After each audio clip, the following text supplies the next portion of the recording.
Kým žijeme tu na zemi, sme pod určitým dozorom Božieho zákona.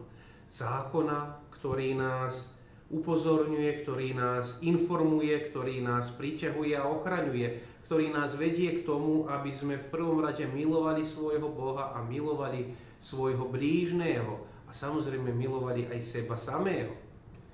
Kým sme tuto na zemi, žijeme v čase, ktorý nazývame milosťou, v čase milosti, lebo môžeme sa vrátiť zo zlých ciest, môžeme sa kajať z hriechu a môžeme sa vrátiť na tú správnu cestu, môžeme sa vrátiť do Božej milosti.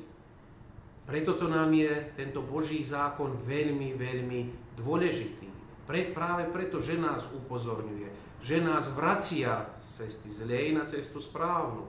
Lebo kým sme pod vplyvom Božieho zákona, kým sa vyžaduje od nás ako od kresťanov milovať, to znamená, že žijeme v tomto čase milosti. Keď tento čas dôjde svojho naplnenia, keď uzrieme slávu nebeskú v plnosti, keď budeme prebývať so svojím Bohom, budeme prebývať v kráľovstve večnej lásky, kde všetko bude láska.